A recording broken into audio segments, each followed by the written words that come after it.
Hey, everybody, and welcome to another episode of 123 CMMC. My name is Dana, and I will be your host. And our guest today is Shawn Brown. Hello, Shawn. How are you? I am good, Dana. How are you been? It's been a long time since we've chatted. Yes, it has. Yes, it has. So it's nice to see you again. Yeah, you as well. We have a very exciting topic we're going to talk about today.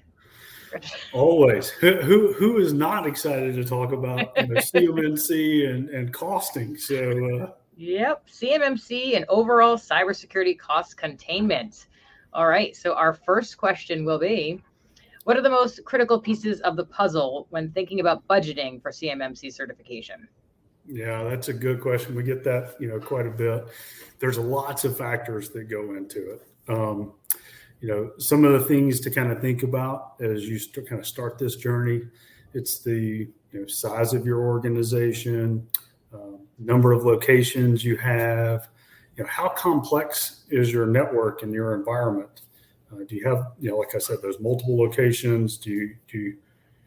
Where all do you have CUI data in your environment? Is there ways to kind of, is it everywhere? Or is it in certain areas or certain business units? So there's a lot of factors like that go in.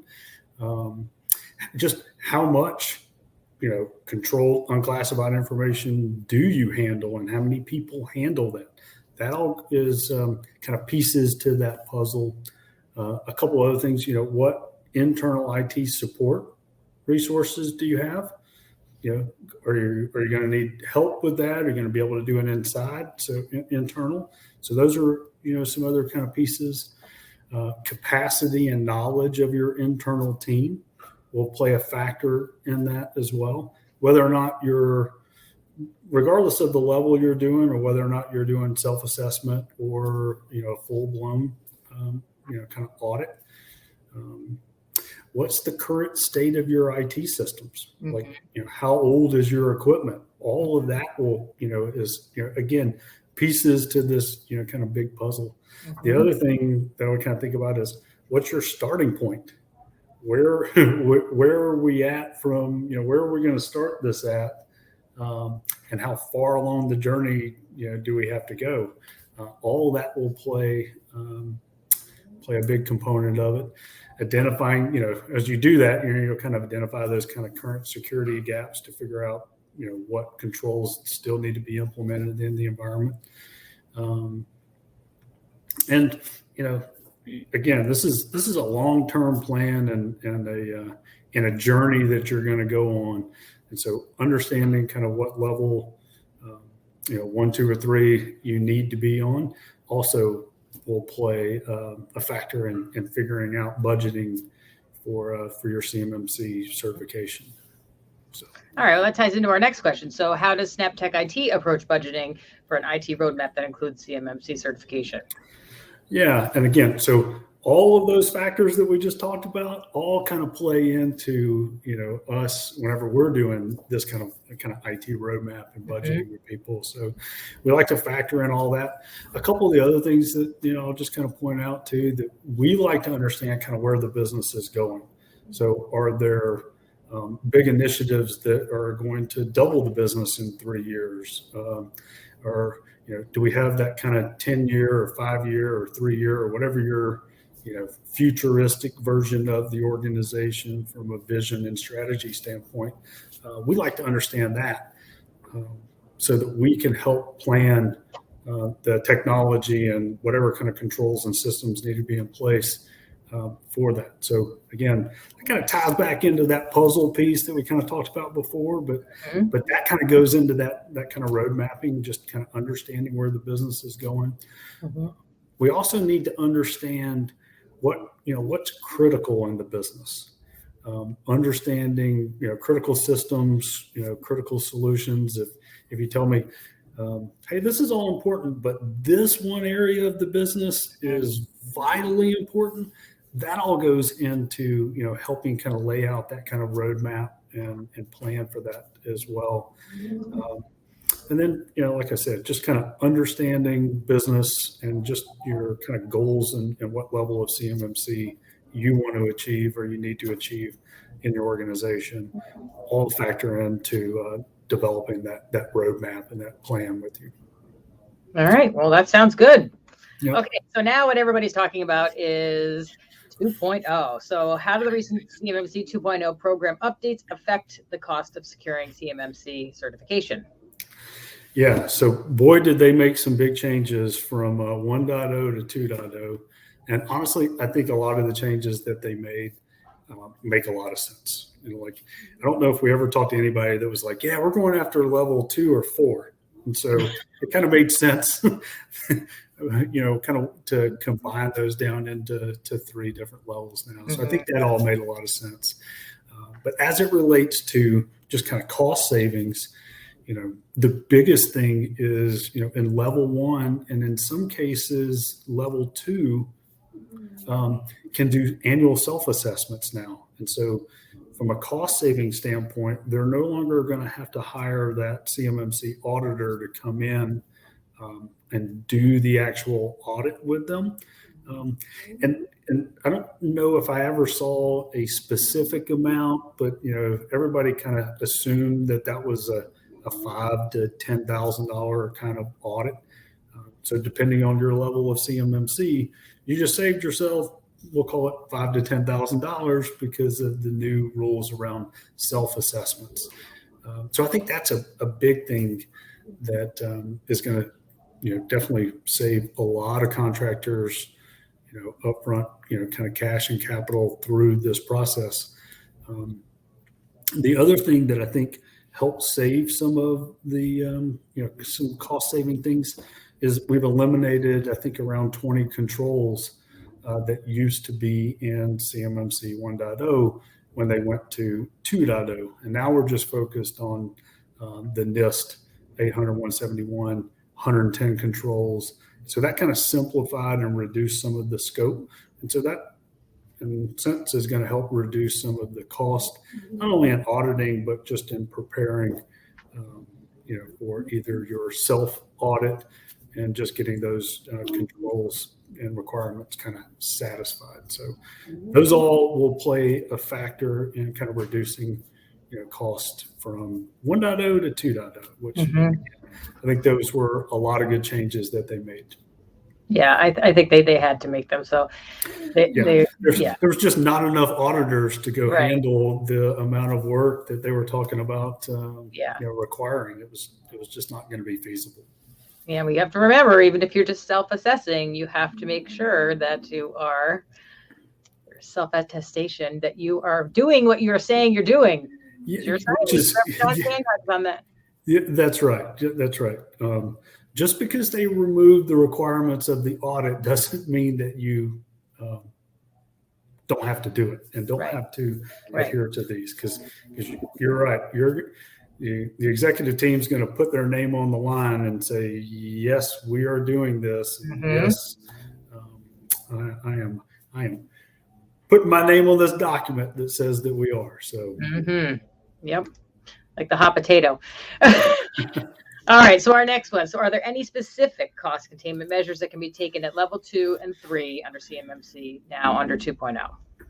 Yeah, and so we mentioned one just a minute ago, but in certain situations, some contracts at level 2 now are going to be able to self-assess if you're not handling some of that critical national security information. So great cost savings there. You'll just need to figure out if you fall under that kind of classification or not. And then the other thing that I'll kind of point out is DoD is going to allow contractors to use a POAM now, that plan of action and milestone, and still receive contracts while they're working to achieve compliance. And so that's going to be a not necessarily a cost containment thing, but you're still going to be able to get contracts and continue to bid and work on some DoD projects, even though you fully haven't gone either through the self-assessment or a real assessment, by leveraging that kind of plan of action and milestone. Now, what DoD is going to do, though, is they are going to identify a baseline number of requirements that you're going to have to adhere to. So you're not going to be able to pick and choose to a full degree and just implement whatever you want to implement. There'll be a baseline requirement and things that they will allow you to kind of put on that POAM, and certain things that are just going to be a requirement and you're not going to be able to put into a POAM. So, but that's a big deal. That's a big change. The other thing that I kind of point out to kind of think about too, and I kind of meant to mention this earlier. I kind of did a little bit, but from a cost containment standpoint, you might be able to not focus on your entire network, but kind of work on segmenting your network into maybe sections or divisions that handle that CUI. Will also kind of help play into some of that cost containment at a level 2 and level 3, just kind of reducing the amount of scope and exposure that you have. Mm-hmm. All right, that was good stuff. Yeah, those changes that they made, there's a lot of cost savings there. And with the POAM, I think is something that I think they thought they had to kind of put in there, but so they did. So it's just good. Yeah, that's right. You have to be doing.